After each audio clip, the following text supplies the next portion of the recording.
भाई उधर देखो उधर। हमारी बात को आप समझ सकते हैं। रेवड़ी बांटना मतलब झूठ बोलना, झूठी बात कहना। अच्छा।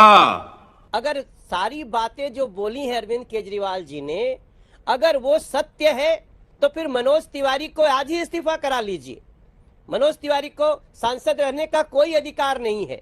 मैं जितनी बातें कह रहा हूं, पानी माफ है दिल्ली में, सबका पानी माफ है, सबकी बिजली हाफ है, वाईफाई लगा हुआ है, फ्री इलाज मिलता है, यमुना जी साफ है।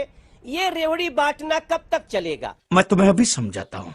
मैं समझता हूँ कि मनोज तिवारी जी की बात अब खत्म हो गई होगी। अगर कुछ और हो तो और पूछ लीजिए, जो 2-4 मिनट उसके बाद मैं बोलूंगा, क्योंकि फिर वो टाइम गिनने लगेंगे। नहीं बोलिए आप। पूरी हो गई बात की, अभी कुछ बचा है? अच्छा, वो पहली बात तो देखिए, नहीं अब आपकी बारी है, पार्टी का आप जवाब मैंने दीजिए जो हमने पूछा। भारतीय झगड़ा पार्टी और भारतीय झगड़ा पार्टी और भारतीय झूठा पार्टी रखा है।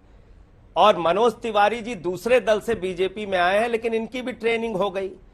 दिल्ली सरकार 400 यूनिट तक बिजली हाफ और 200 यूनिट तक बिजली माफ, ये योजना लेकर चुनाव में गई और उस योजना पर हमने काम किया। 200 यूनिट तक बिजली माफ है और 400 यूनिट तक दिल्ली में बिजली हाफ है। पंजाब में गए और हमें जनता ने वोट दिया, 300 यूनिट बिजली वहां पर माफ है और वहां 0 बिजली के बिल आने लगे। मनोज तिवारी जी ने एक बात बहुत अच्छी कही कि ये पैसा जनता का पैसा है। बहुत अच्छी बात है, आप भी यही बात कह रही हैं कि ये जनता का पैसा है। और हम सारे लोग, पूरे देश के लोग ये मानते हैं कि सरकार के पास जो पैसा आता है वो जनता का पैसा है, वो किसी का निजी पैसा नहीं है। अंजना ओम कश्यप जी भी जो तनख्वाह पाती हैं वो बैंक में जमा करती हैं और जो सामान खरीदती हैं उस पर सरकार को टैक्स देती हैं।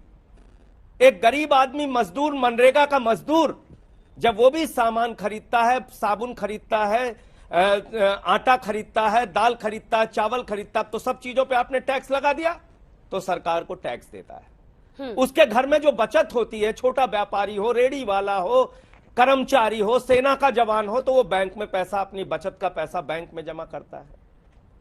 2 तरह की अर्थव्यवस्था है। देखेगा, घबराना नहीं, देख साला अभी तो देख यार।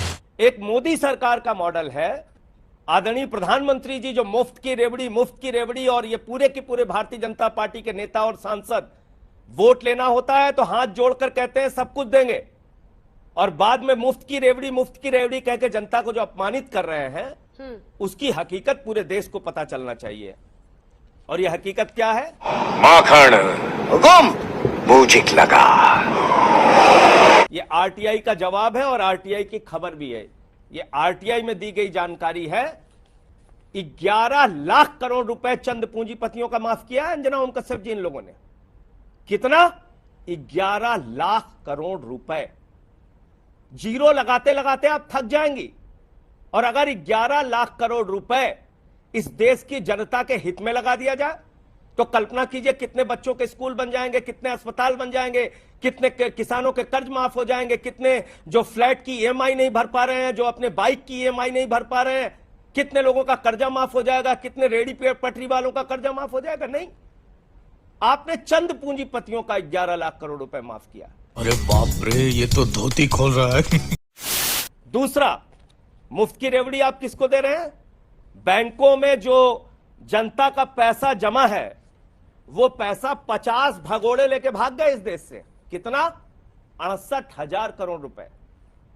अंजना ओम कश्यप जी, मैं पूछ रहा था भारत की संसद में, मुझे जवाब मिला मंत्री जी का 3,000 करोड़ का बजट है। 130 करोड़ की आबादी वाले देश के खेल बजट है 3,000 करोड़ रुपए देश का, और 68,000 करोड़ रुपए लेके 50 लोग भाग गए। इतने में पूरे देश के किसानों का कर्जा माफ हो सकता है, फसल का दाम दोगुना हो सकता है, आपको आटा दाल चावल पे टैक्स लगाने की जरूरत नहीं पड़ती अगर इन लोगों से आप पैसा वसूल लेते। शर्म करो शर्म। इसमें नीरव मोदी भी है, इसमें ललित मोदी भी है, इसमें विजय माल्या भी है, इसमें मेहुल चौकसी भी है, इसमें नितिन संदेशरा भी है, इसमें बहुत बड़े बड़े लोगों की सूची है। आपके राज में क्या हुआ? रेवड़ी, ये DHFL एक कंपनी है और ABG शिपयार्ड, DHFL कंपनी ने, अंजना जी, DHFL कंपनी ने 42,817 करोड़ रुपए का घोटाला किया, 17 बैंकों को खाली कर दिया, कंगाल कर दिया, जनता का पैसा जहां जमा था, और 29 करोड़ रुपए भारतीय जनता पार्टी को चंदा दिया है। तो जिससे आप चंदा लेते हैं उससे देश की जनता के पैसे जो बैंक में जमा है वो लुटवाते हैं। समझ रहे हो? समझ रहे हो आप? समझ रहे हो? सबके सब चोर हैं साले। और अभी तो रुको, क्लाइमैक्स अभी बाकी। एबीजी शिपयार्ड, जहाज बनाने वाली कंपनी, पानी का जहाज बनाने वाली कंपनी, 23,000 करोड़ रुपए का घोटाला किया है, 28 बैंकों का फ्रॉड किया है। इस देश के अंदर 5 लाख करोड़ के बैंक फ्रॉड हुए हैं 15 से लेकर 22 तक।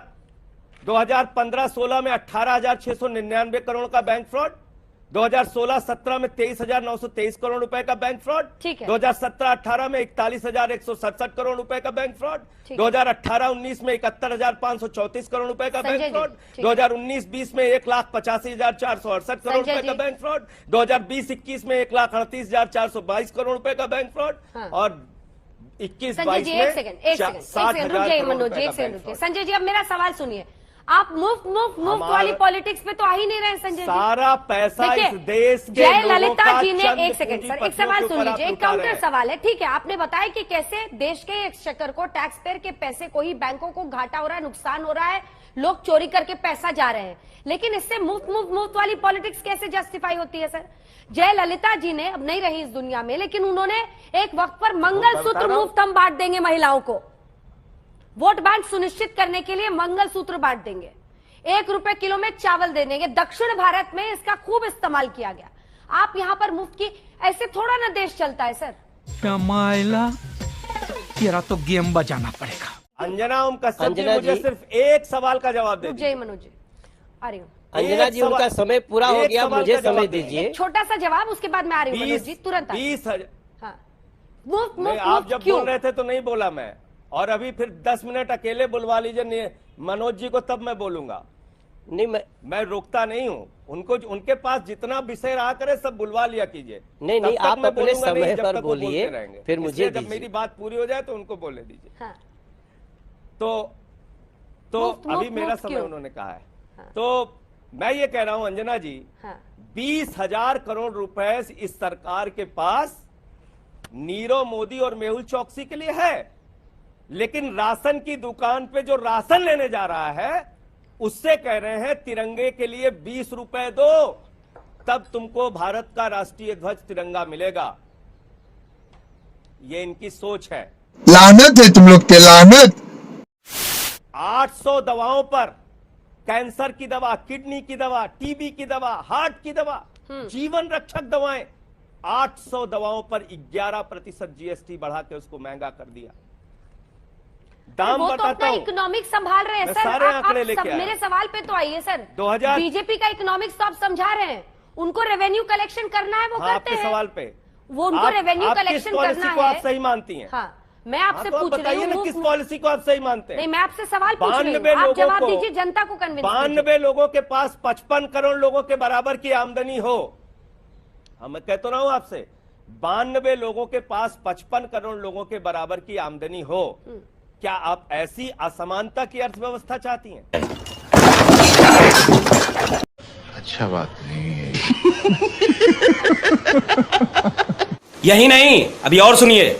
क्या आप चाहती हैं कि इस देश में एक ऐसी अर्थव्यवस्था हो जिसमें मोदी जी के सबसे करीबी मित्र को 2.5 लाख करोड़ रुपए का बैंक कर्जा मिल जाए और गरीब आदमी 2 वक्त की रोटी के लिए और राशन के लिए और अनाज के लिए लाइनों में लगा रहे?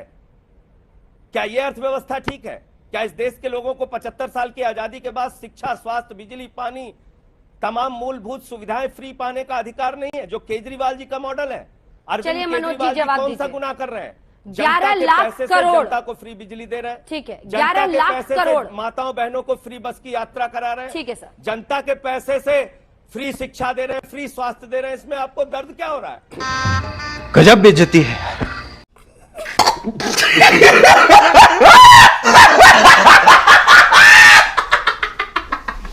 आपको अच्छी लगी तो ऐसे थोड़ा मार दीजिए हाथ, आप थोड़ा सा मार दीजिए।